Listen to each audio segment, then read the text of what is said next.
Holborn Head near Scrabster was the site of a tragic incident that caused a furore during Victorian times. In a letter written by Robert Dick, the baker and botanist of Thurso, to his friend Hugh Miller, stated he'd been walking out by the head and stopped at a small monument to a Captain M.A. Slater of the Royal Navy, who, it was said, had either fallen down or threw himself down from the cliff to his death while conducting a maritime survey for the government.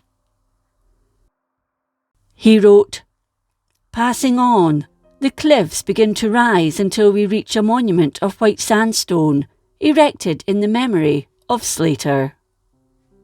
However, Samuel Smiles, Dick's biographer, surmises it was a Reggie Perrin type affair, with Slater running off to Australia as only his horse and dog returned to Thurso that fateful day. It later transpired in the book Memoir of Hydrography, Captain Slater did fall over the cliff and was killed. The John O'Groat Journal ran a story in the same vein. It stated he'd ridden out to Holborn Head on the morning of 2nd February 1842. A short time later, his pony and dog were found by a shepherd on the farm at Holborn, and suspected all was not right. The young man had the presence of mind to follow the tracks left by the horse's hooves, which led to the edge of the cliff, and he was sure the captain had fallen to his death. Lieutenant A. Cortright and Lieutenant George Williams of the Royal Navy, as well as people connected with the Maritime Government Survey at the time, as well as Slater's friends, all mounted a search.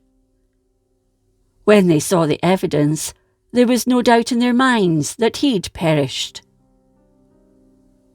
Slater had been part of the government team and had been tasked with conducting a survey in the Holborn Head area.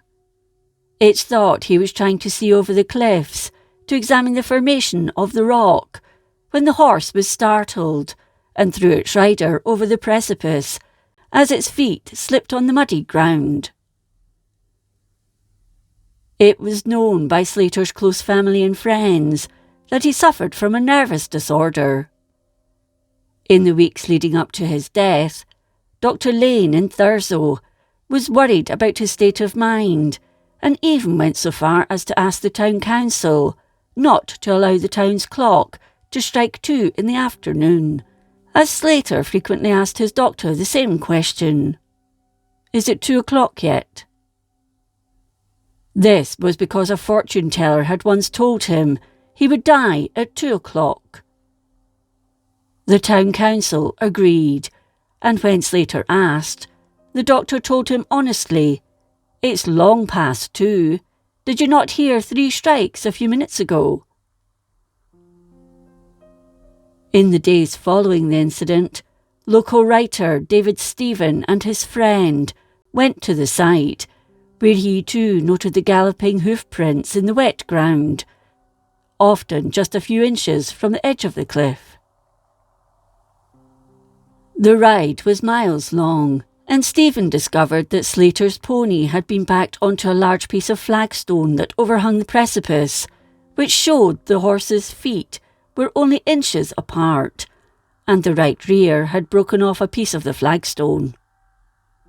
This would have been the point when the horse, startled by the feeling, would have darted towards the land and unwittingly unseated its rider. If Samuel Smiles had dug deeper into the affair, he would never have put the footnote in his work.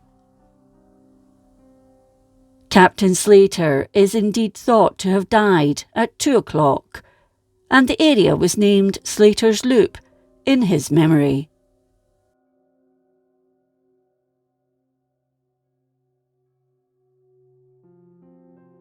If you enjoyed this episode of Scotland's History, please like, comment and subscribe. Until next time, thank you for watching.